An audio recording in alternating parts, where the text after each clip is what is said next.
Dear students, मेरा नाम doctor अमीन साजिद है और हमारा आज का लेक्चर जो है बायोलॉजी का है। बायोलॉजी का लेक्चर नंबर 16 इंशाल्लाह हम आज डिस्कस करेंगे। पिछले लेक्चर में हमने मैकेनिज़्म ऑफ रेस्पिरेशन और एनर्जी बजट को डिस्कस किया था। हमने ये डिस्कस किया था कि मैकेनिज़्म क्या होता है रेस्पिरेशन का, एक कंटिन्यूस प्रोसेस जिसको 3 फेजेस में आसानी के लिए डिवाइड किया गया, एक सीरीज़ ऑफ रिएक्शंस को। पहला फेज़ ग्लाइकोलाइसिस का है जिसमें ग्लूकोज की ब्रेकडाउन से 2 पायरुविक एसिड मॉलिक्यूल्स बनते हैं और ये प्रोसेस साइटोप्लाज्म के अंदर होता है। उसके बाद एसिटाइल कोएंजाइम ए की मदद से और एनर्जी जो एटीपीज यूज़ करके पायरुविक एसिड के जो मॉलिक्यूल्स हैं उनको शिफ्ट कर दिया जाता है, ट्रांसफ़र कर दिया जाता है, ट्रांसपोर्ट कर दिया जाता है इनटू माइटोकॉन्ड्रिया। क्रेब्स साइकिल और इलेक्ट्रॉन ट्रांसपोर्ट चेन के जो प्रोसेसेस हैं, जो फेजेस हैं, ये होती हैं माइटोकॉन्ड्रिया के अंदर। एरोबिक रेस्पिरेशन का जो है फिर उसके बाद हमने एनर्जी बजट जो है उसको डिस्कस किया था कि ये जो फेज़ है इसमें 38 एटीपीज टोटल प्रोड्यूस होते हैं एक ग्लूकोज मॉलिक्यूल की कंप्लीट ब्रेकडाउन से। बट 2 एटीपीज जो हैं वो साइटोप्लाज्म से माइटोकॉन्ड्रिया के अंदर पायरुविक एसिड को मूव करने के ऊपर, ट्रांसपोर्ट करने के ऊपर खर्च हो जाते हैं वाया एक्टिव ट्रांसपोर्ट, तो वो वहाँ पे खर्च हो जाते हैं। तो जो हमें मिलते हैं नेट एनर्जी जो एटीपीज जो मिलते हैं वो 36 होते हैं। इसी तरह से जो एनारोबिक का था उसमें बताया था कि उसमें सिर्फ ग्लाइकोलाइसिस का प्रोसेस होता है और उसमें 2 एटीपीज जो है वो पैदा होते हैं और वो प्रोसेस साइटोप्लाज्म के अंदर होता है। हमारा आज का जो टॉपिक है वो इसी रेस्पिरेशन के, जिस तरह से हमने फोटोसिंथेसिस को पढ़ा तो फिर फोटोसिंथेसिस से रिलेटेड कुछ प्रैक्टिकल एक्सपेरिमेंट्स जो थे उनको भी हमने ब्रीफली जो है वो एक दफ़ा डिस्कस कर लिया था कि आप लोगों के नॉलेज में हो कि ये चीज़ें एग्जिस्ट करती हैं और प्रैक्टिकली प्रूफ की जा सकती हैं।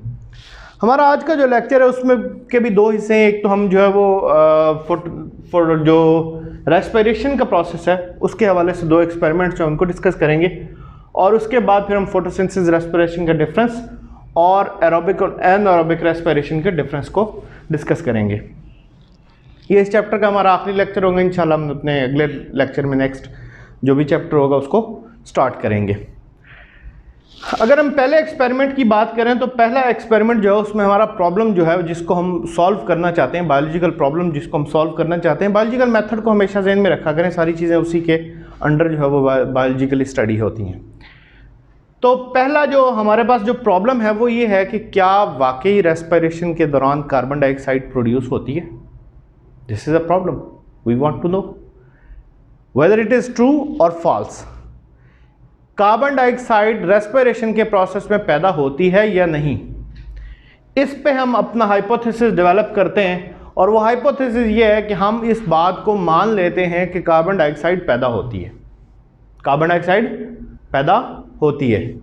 इस हाइपोथेसिस की बेस पे अब हम डिडक्शन बनाएंगे और वो डिडक्शन ये होगी कि हम ये समझते हैं तमाम ऑर्गेनिजम्स में कब रेस्पिरेशन होती है तो हम एक लिविंग ऑर्गेनिज्म जो है उसमें जो रेस्पिरेशन का प्रोसेस होता है और हर वक्त हो रहा होता है तो वो कार्बन डाइऑक्साइड रिलीज करेगा। अगर रेस्पिरेशन जो है उसके दौरान CO2 रिलीज होती है तो लिविंग ऑर्गेनिज्म हर वक्त रेस्पिरेशन का प्रोसेस कर रहे हैं, तो किसी लिविंग ऑर्गेनिज्म को लें तो वो कार्बन डाइऑक्साइड रिलीज करेगा, प्रोड्यूस हो रही है तो रिलीज भी होगी। ये हमारी डिडक्शन होगी। इसके लिए फिर हम जो अपरेटस लेंगे वो हम लेंगे 3 फ्लास्क्स, ये आप देख रहे हैं ऊपर डायग्राम बनी हुई है। 3 फ्लास्क लेंगे, इनके ऊपर कॉर्क लगाएंगे, 7 फनल्स लेंगे और उसके साथ साथ हम इसमें जो है वो पोटाशियम हाइड्रोक्साइड लेंगे, लाइम वाटर लेंगे और एक अलाइव एनिमल लेंगे, एक अलाइव एनिमल जो कि हमने इसमें फ्रॉग लिया। फ्रॉग की डायग्राम बनाना मेरे लिए ज़रा मुश्किल था तो बेटा मैंने आसानी के लिए अलाइव फ्रॉग ही लिख डाला है, ठीक है। मेरी ज़रा ड्राइंग कमज़ोर है, आप देख सकते हैं। तो बेटा इस अलाइव फ्रॉग को जो है वो हम सेंटर वाली जो बॉटल है उसमें रखेंगे और उसके साथ इस अपरेटस को इसी तरतीब के साथ लगा देंगे। पोटाशियम हाइड्रोक्साइड जो है वो यहाँ पे हमने इस हिस्से में जो है वो डाला हुआ होगा। अब एयर जो है वो यहाँ से आएगी, ये एयर आ रही है क्योंकि उसको रेस्पिरेशन के लिए एयर चाहिए, ऑक्सीजन चाहिए। यहाँ पे हमने लाइम वाटर डाला हुआ है तो इस एयर के अंदर जो कार्बन डाइऑक्साइड होगी वो सारी यहाँ पे लाइम वाटर में जब आएगी, तो कार्बन डाइऑक्साइड जब लाइम वाटर में पहुँचती है, रिएक्ट करती है, तो वो उसमें उसके लाइम वाटर को मिल्की कर देती है और लाइम वाटर कार्बन डाइऑक्साइड को एब्जॉर्ब कर लेता है। कार्बन डाइऑक्साइड जो है वो यहाँ पे एब्जॉर्ब हो जाएगी। इसमें अब जो यहाँ पे एयर रह जाएगी वो सिर्फ ऑक्सीजन होगी। ये ऑक्सीजन जाएगी अगली फ्लास्क में जहाँ पे हमारा अलाइव फ्रॉग जो है वो मौजूद है। ये ऑक्सीजन, रेस्पिरेशन के लिए ऑक्सीजन ज़रूरी है, तो ऑक्सीजन मिलेगी अलाइव फ्रॉग को और वो रेस्पिरेशन का प्रोसेस जो है, एरोबिक रेस्पिरेशन का प्रोसेस जो है वो कंडक्ट करेगा। एरोबिक रेस्पिरेशन का प्रोसेस कंडक्ट करने के बाद वो रिलीज करेगा कार्बन डाइऑक्साइड, जो कि इस जो दूसरी टेस्ट ट्यूब यहाँ पे ट्यूब लगी हुई है उस ट्यूब के ज़रिए अगली बॉटल में, अगली फ्लास्क में जाएगी जहाँ पे लाइम वाटर मौजूद है। इधर से आने वाली कार्बन डाइऑक्साइड को हमने यहाँ पे ही एब्जॉर्ब करवा लिया था लाइम वाटर से। अब आगे कोई कार्बन डाइऑक्साइड हमारी तरफ से नहीं गई, एयर से जो आ रही थी वहां से कार्बन डाइऑक्साइड आगे नहीं गई, आगे सिर्फ ऑक्सीजन गई। तो अब जो यहां पे कार्बन डाइऑक्साइड अगर पहुंचती है और ये जो लाइम वाटर है ये अगर मिल्की हो जाता है, इसका कलर चेंज हो जाता है, तो वो होगा कार्बन डाइऑक्साइड की वजह से। तो वो कार्बन डाइऑक्साइड आई कहां से? इस लाइव फ्रॉग से। तो लाइव फ्रॉग से कब आएगी? जब रेस्पिरेशन का प्रोसेस होगा, ऑक्सीजन कंज्यूम होगी, कार्बन डाइऑक्साइड रिलीज होगी, ये रिलीज कार्बन डाइऑक्साइड पहुंचेगी इस फ्लास्क में और इसके लाइम वाटर को मिल्की बना देगी। ये हमारा एक्सपेरिमेंट है। इसका जो है वो प्रोसीजर, उसमें बैकग्राउंड इंफॉर्मेशन यही है कि लाइम वाटर जो है रेडिली एब्जॉर्ब करता है कार्बन डाइऑक्साइड को। प्रोसीजर मैंने आपको कंप्लीटली डिटेल से इसमें बता दिया है। ऑब्जर्वेशन यही है कि लाइम वाटर मिल्की हो जाएगा, लाइम वाटर का जो कलर है वो चेंज हो जाएगा और रिजल्ट हमारा ये है कि लाइम वाटर चूँकि मिल्की हो गया तो इट मीन्स कि कार्बन डाइऑक्साइड रिलीज हुई है। So our hypothesis was correct. और इसकी इवैल्यूएशन में जो है सवाल पूछे गए हैं कि what colour occurred in lime water. Lime water का कलर मिल्की हो जाता है, मिल्की वाइट, दूध के जैसा दूधिया रंग हो जाता है। और इसमें हम पोटेशियम हाइड्रोक्साइड और लाइम वाटर क्यों यूज़ करते हैं? लाइम वाटर को हम यूज़ करते हैं क्योंकि वो रेडली इसको एब्जॉर्ब करने की कार्बन डाइऑक्साइड को कैपेबिलिटी रखता है। हमारा जो नेक्स्ट एक्सपेरिमेंट है that is related to release of heat. हमने ये कहा कि इसमें हीट एनर्जी भी रिलीज होती है रेस्पिरेशन के प्रोसेस में। तो हीट एनर्जी कैसे रिलीज होती है इसको हम चेक करेंगे। उसके लिए हमारा प्रॉब्लम क्या है? Is there any production of heat energy during respiration? क्या रेस्पिरेशन के दौरान कोई हीट एनर्जी पैदा होती है? ये हमारा प्रॉब्लम है। इसके लिए हम जो हाइपोथेसिस बनाएंगे वो ये है कि yes, heat energy is released during respiration. तो इसका डिडक्शन यही बनेगी लॉजिकली कि अगर हीट एनर्जी रिलीज होती है तो जो सराउंडिंग है उसका टेम्परेचर चेंज होना चाहिए, वहाँ पे चेंज इन टेम्परेचर आना चाहिए।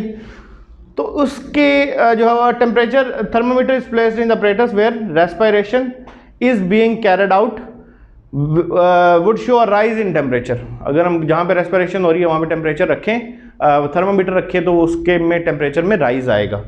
इसके लिए हम अपरेटस बना लेते हैं। ये जो मैंने बनाई है, दो हम फ्लास्क लेते हैं, इनको स्टैंड्स के साथ फिट कर लेते हैं।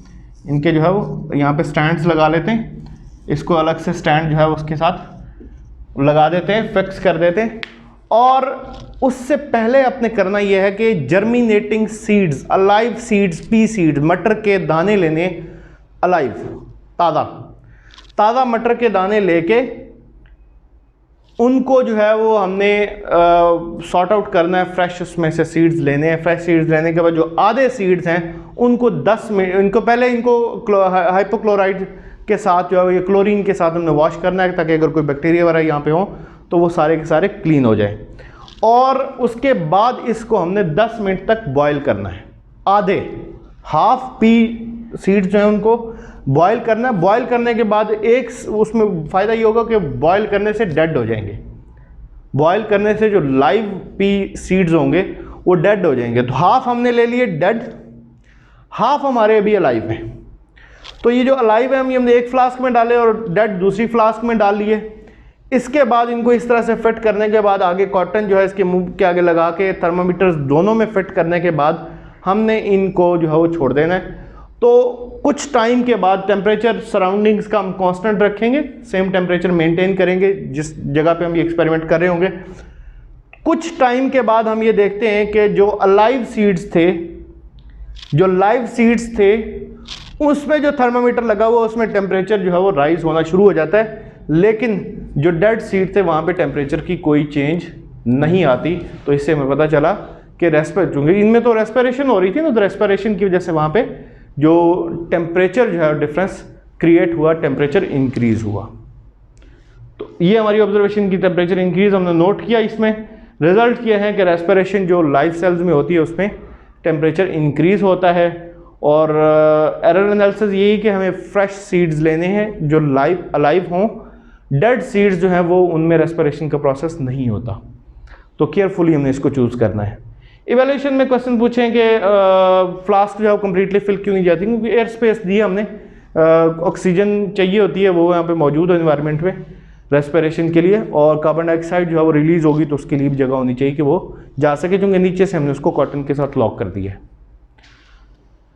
उसके बाद जी टेम्परेचर फ्लास्क ए का राइज क्यों हुआ, फ्लास्क बी का राइज क्यों नहीं हुआ। तो यही तो हमारा एक्सपेरिमेंट था कि फ्लास्क ए में लाइव सीड्स हैं, वहाँ पे रेस्पिरेशन का प्रोसेस होगा, और जब रेस्पिरेशन का प्रोसेस होगा तो हीट रिलीज होगी, वो हीट रिलीज हुई उसकी वजह से इसका टेम्परेचर राइज कर गया, लेकिन उसके टेम्परेचर में कोई चेंज नहीं आई, क्योंकि डेड सीड थे, वहाँ पे कोई रेस्पिरेशन नहीं हो रही थी। हमारी बॉडीज में कोई हीट रिलीज होती है? अगला सवाल जो है वो ये है जी, बिल्कुल हमारी बॉडीज़ में हीट रिलीज होती है। सर्दियों में भी हमारा टेम्परेचर हमारी बॉडी अपना टेम्परेचर मेंटेन करती है। ये मेंटेन कैसे करती है? इतनी बाहर सर्दी होती है तो हमारी बॉडी टेम्परेचर मेंटेन कैसे करती है? और रेस्पिरेशन का प्रोसेस चलता रहता है, हीट एनर्जी रिलीज होती रहती है, और वो जो है वो हीट एनर्जी जो है वो कंज्यूम होती है हमारे टेम्परेचर को मेंटेन करने में। इसके बाद हम अपना जो अगला टॉपिक है वो डिफरेंसेस दोनों जो है उनको डिस्कस करेंगे। सो हमारा टॉपिक है difference between photosynthesis and respiration. Photosynthesis और रेस्पिरेशन में डिफरेंस क्या है? तो बेसिक कैरेक्टरिस्टिक्स हमने जो है उसमें सामने लिख दी है मैंने, कि पहली कैरेक्टरिस्टिक है मेटाबॉलिज्म। जो फोटोसिंथेसिस में मेटाबॉलिज्म बेसिकली जो है वो ऑल टाइप्स ऑफ रिएक्शंस होते हैं जो ह्यूमन और लिविंग ऑर्गेनिज्म के अंदर हो रहे होते हैं। इनको दो मेजर कैटेगरीज में डिवाइड किया जा सकता है, और वो हैं एक एनाबॉलिक हो सकते हैं, दूसरे कैटाबॉलिक हो सकते हैं। कैटाबॉलिक होते हैं जिसमें बड़ा मॉलिक्यूल टूट के छोटे मॉलिक्यूल्स बनते हैं। एनाबॉलिक में छोटे मॉलिक्यूल्स के मिलने से बड़ा मॉलिक्यूल बनता है। तो फोटोसिंथेसिस कौन सा रिएक्शन है बेटा? Photosynthesis is an anabolic reaction. यहाँ पे जो मेटाबॉलिज्म की टाइप कौन सी हो रही है? एनाबॉलिज्म।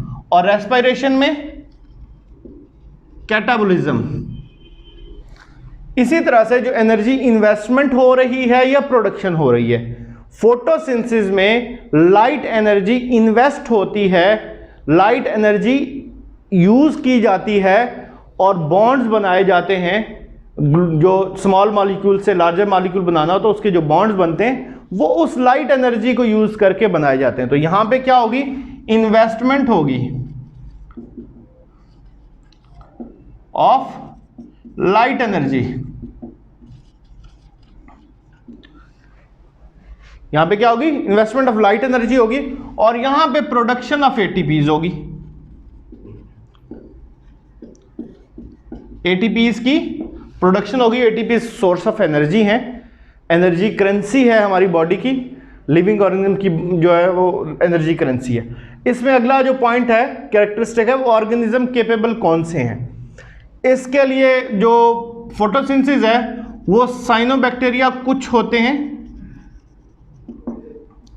उसके अलावा एल्गी जो है उनमें होती है, और ग्रीन प्लांट्स जितने भी हैं उन सब में फोटोसिंथेसिस का प्रोसेस होता है। और रेस्पिरेशन की अगर हम बात करें तो all living organisms,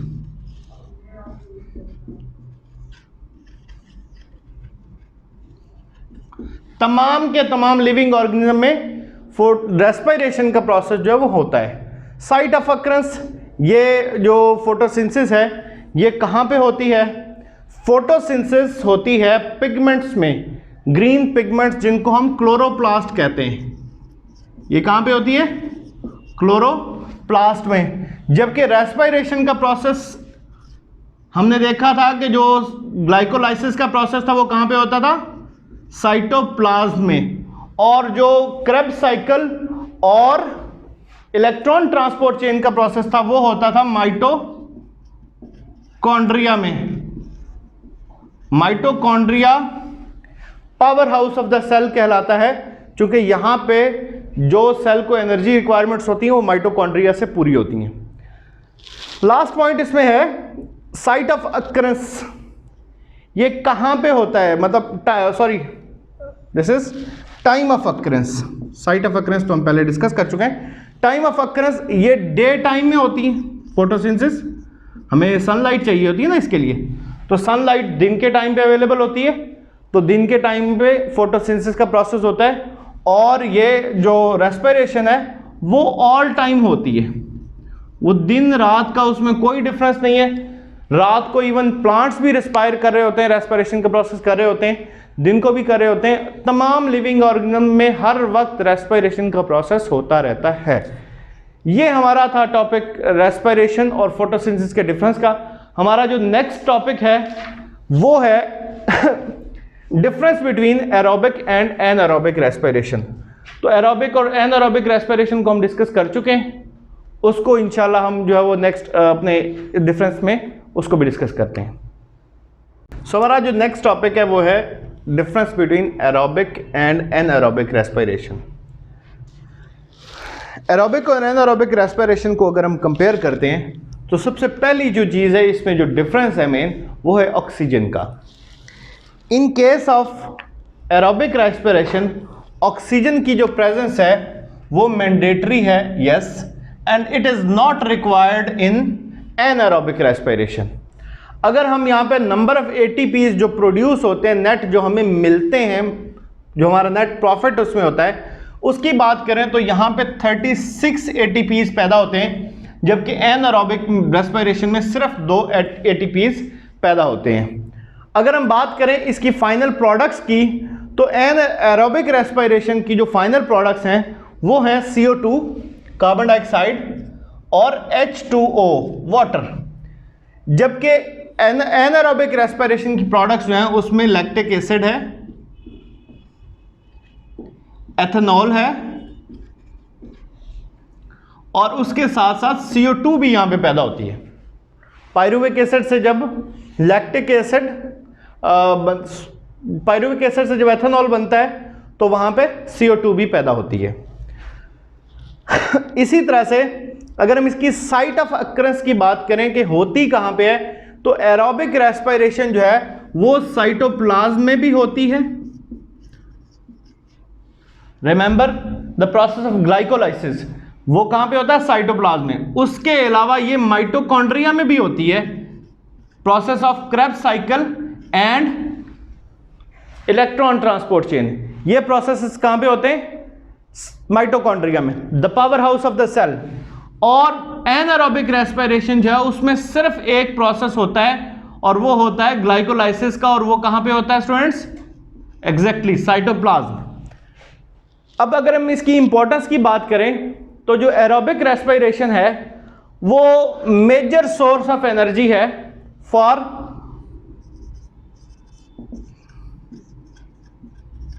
major source of energy है लिविंग ऑर्गेनिजम्स के लिए। जो एरोबिक ऑर्गेनिजम्स हैं जो कि ऑक्सीजन को यूटिलाइज करके अपना रेस्पिरेशन का प्रोसेस करते हैं, और ये मेजॉरिटी इन्हीं ऑर्गेनिजम्स की है, और ये मोस्ट ऑफ दी जो लिविंग ऑर्गेनिज्म है उनका मेजर सोर्स ऑफ एनर्जी है एरोबिक रेस्पिरेशन। अगर हम एनारोबिक रेस्पिरेशन की इंपॉर्टेंस को डिस्कस करना चाहें तो वो पहले बात सेम वही पॉइंट कि सोर्स ऑफ एनर्जी है एनारोब्स के लिए, ऑर्गेनिजम्स के लिए और दूसरा पॉइंट इसकी अहमियत का यह है कि जो एरोबिक ऑर्गेनिजम्स हैं, लाइक अगर हम अपनी बात करें, ह्यूमंस की बात करें, एनिमल्स की बात करें, तो हमारे पास जब ऑक्सीजन लिमिटेड सप्लाई में होती है तो उस वक्त हमारी बॉडी में कौन सा प्रोसेस होता है? एनारोबिक रेस्पिरेशन का। लिमिटेड O2 सप्लाई में सोर्स ऑफ एनर्जी है हमारे लिए एरोबिक ऑर्गेनिजम्स के लिए। वैसे तो उनमें हमारे एरोबिक रेस्पिरेशन होती है, लेकिन जब ऑक्सीजन की लिमिटेड सप्लाई हो, मैंने ड्यूरिंग लेक्चर बताया था कि फॉर एग्जांपल हम रनिंग कर रहे हैं तो रनिंग के दौरान हमारी बॉडी में एरोबिक रेस्पिरेशन के लिए ऑक्सीजन इतनी वाफर मिकदार में, इतनी फ्लुएंटली फ्रीक्वेंटली नहीं पहुंच रही सेल्स में कि वो हमारी बॉडी की रिक्वायरमेंट के मुताबिक जितनी हमें रनिंग करने के लिए एनर्जी रिक्वायर्ड है वो उसकी नीड को फिल कर सके ऑक्सीजन को। तो ऑक्सीजन की जब सप्लाई लिमिटेड होती है तो बॉडी तो हम भाग रहे हैं, रनिंग कर रहे हैं, तो बॉडी को तो ऑक्सीजन चाहिए, बॉडी को तो एनर्जी चाहिए ना। वो एनर्जी जो है वो एनारोबिक रेस्पिरेशन के थ्रू पैदा होती है। उसके अलावा ये बहुत सारी प्रोडक्ट्स जो है उनका सोर्स भी है, लाइक एथेनॉल, ब्रिवरीज में एथेनॉल इससे पैदा होता है। लैक्टिक एसिड का सोर्स है ये, लैक्टिक एसिड जो है वो इसके जरिए बनता है। इसके अलावा चीज जो है वो भी इसी प्रोसेस के थ्रू बनती है। इस तरह हमारा जो आज का लेक्चर है वो यहाँ पे ख़त्म हुआ। स्टूडेंट्स, हमारा ये चैप्टर भी यहाँ पे ख़त्म होता है। तो अब चैप्टर के ख़त्म होने के बाद इस पूरे चैप्टर को ओवरऑल एक दफ़ा जो है वो आपने रिव्यू करना है और इसकी अच्छे तरीके से प्रिपरेशन करनी है। इंशाल्लाह अगले लेक्चर में दोबारा मिलेंगे। जज़ाकुमुल्लाह खैर। अस्सलाम वालेकुम।